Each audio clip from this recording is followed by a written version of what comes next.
The story of American abolitionists is perhaps one of the most inspiring stories of social reform that we have in our history, and yet it's never really been documented on film. On this subject, I do not wish to think or to speak or write with moderation. I mean, basically, you have whatever they taught you in high school, and not even junior high or elementary school, about who the abolitionists were. And most of the time, they still have the stigma of them being radical or fanatical, especially depending on what part of the country you grew up in. He was probably the original terrorist act in the United States. It seems that video and film and documentaries fill in the gap for knowledge about our history. You try to help any fugitive from slavery. And whoever comes along, you're going to help them. People put their lives at risk. They got beaten, they got mobbed. But these people were right.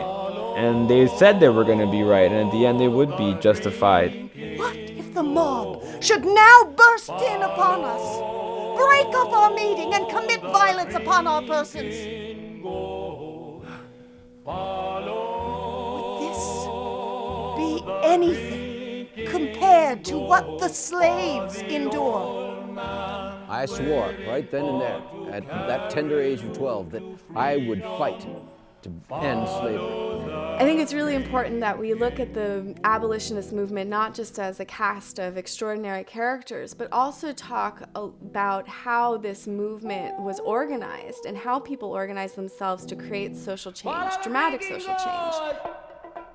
In the 19th century, slavery was really considered an institution that we could not live without. People could not imagine America's economy or communities functioning without slavery, even if you thought it was wrong. I think that we find things within our own world today that we feel we cannot live without. We can't imagine a future without it, whether it were war or dependency on oil. There was a group of individuals within our own history who said, no, we must do something about this, and we are going to. And what's amazing is that they did. And he started hearing about the abolitionist movement, and he would read abolitionist tracts and little booklets and things like that. And then he decided he was going to run away. And one day, he just couldn't, Frederick couldn't take it any longer.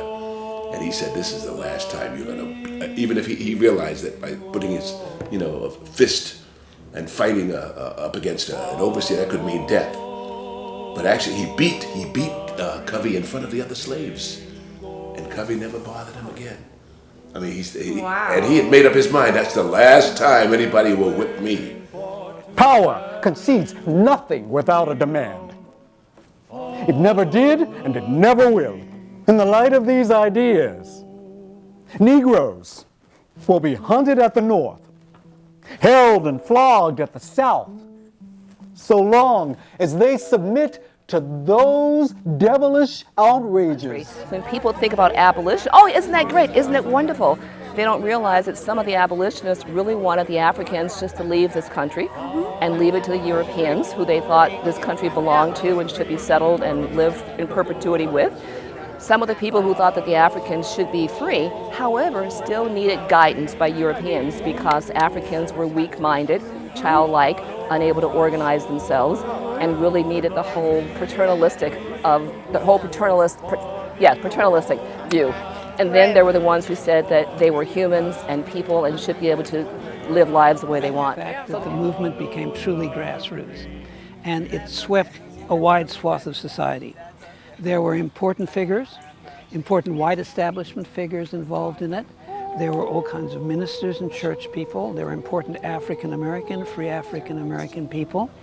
And there were working people, and there, of course, were people who were enslaved or had been enslaved.